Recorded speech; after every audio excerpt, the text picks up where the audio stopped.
give you a kind of a behind-the-scenes look at this software we have developed. I'm going to do it hopefully in less than 15 minutes. So here would be a typical case study looking at a multifamily property.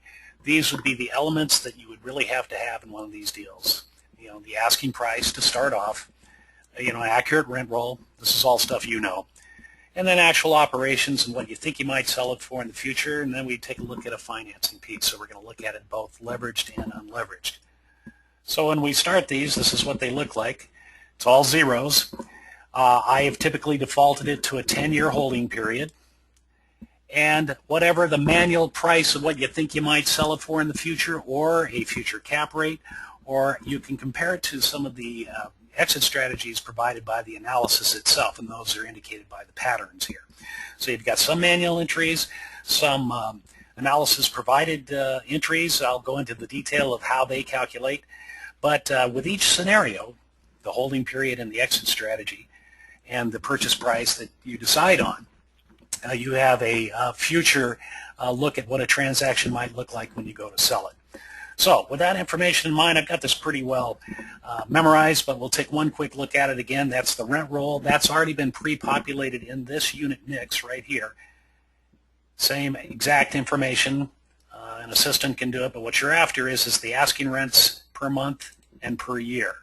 And at that point, you simply take it back up to the top of the page, and we go over to the property input side, and we start entering information.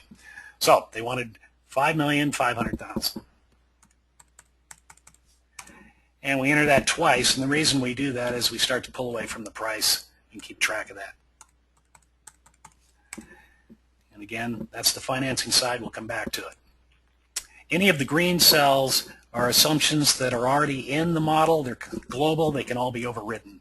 But in this case, we put a closing cost in there. So now let's compare our asking prices to what's really happening. So we're getting $49,000 a month.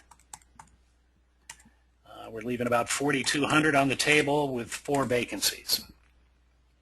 Now that, against the market rent growth rate, has provided our loss to lease calculations. Those can be overridden, but it provides the buffer between the market rate and what's realistic to ask. It also set up our vacancy, and that takes us right to the expense side. Now, if you remember from that first page, I think we had $25,000 in insurance, and I think it was 3% of the gross operating income for property management. As long as you either put it in here or you put it anywhere in any of these calculations and it shows up in this column, then it'll be counted as an expense.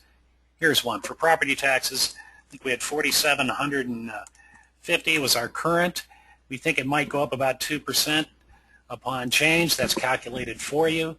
So they take precedence this way. If this overrides that, that overrides that, that overrides that. So if you just put it in manually and it ends up in this column, you're good. So utilities, $20,000, and I think we rounded out the remainder of the expenses at $100,000. And one of the things to consider, even when they are giving you information to start off with, and they don't have a good expense number, they can give you a percentage of effective gross income.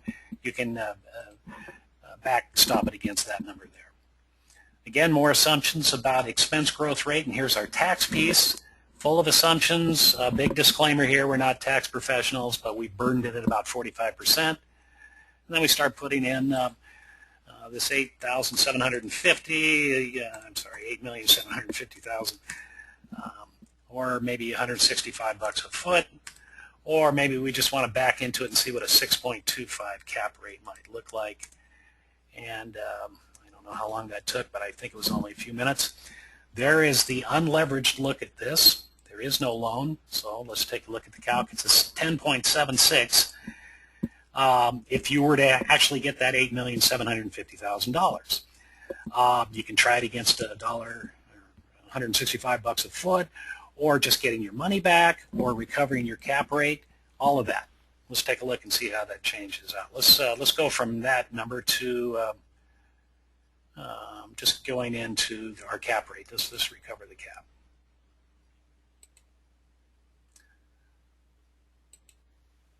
There we go. Dancing around there a little bit. Okay, that's covering the cap unleveraged. Now let's try putting a loan on it. And I think we're going to try that HUD loan really quickly. That'd be an amortizing loan. We would start it at the start of the analysis right there, that same date. You can override that date if we're dealing with an existing financing scenario. I'll show you that at a later time. And we want this loan to actually show up. We think it's going to be a 5.6% loan. We think it's going to be fully amortized in 30 years. That would be, and at, we probably think there's going to be about 3.5 points on that. So now let's go back and take a look at what we've done. Now we have a comparison of a leveraged scenario at recovering your cap rate in 10 years, or the unleveraged version. Or we can go back up to this hopeful price. Let's take it up there again. And we have our original numbers. And that starts to, it's really starting to sing out there. So say we live with that scenario. That's the one we believe in. Now we can start going through the charts and seeing what this scenario would really look like. You would have this much in cash flow, that much in cash savings. You would have earned that much amortization, and you're looking for a fairly high appreciation rate. Again, if you want to come back and take a look at it unleveraged, it'll make those changes for you.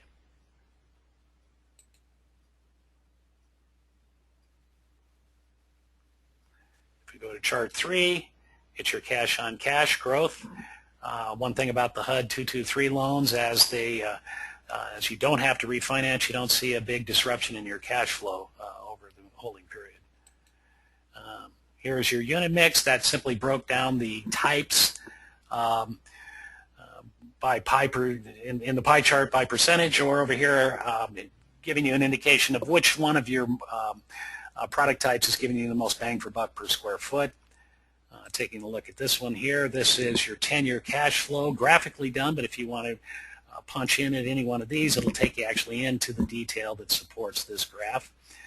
Again, your unit mix, if you want to go right directly to the 10-year cash flow, that's the beginning of this series of tabs along the bottom that are detail, and this is the reporting capability that you would have to be able to send out to your clients. So that's kind of how we're pitching it for brokers, and again, sensitivity analysis and some detail on the loan and that sort of thing. But that's really that's the pitch. That's what I'd like to talk to you about sometime. If you think it makes some sense, give me a call. So that's for you. Your eyes only. We'll talk to you soon.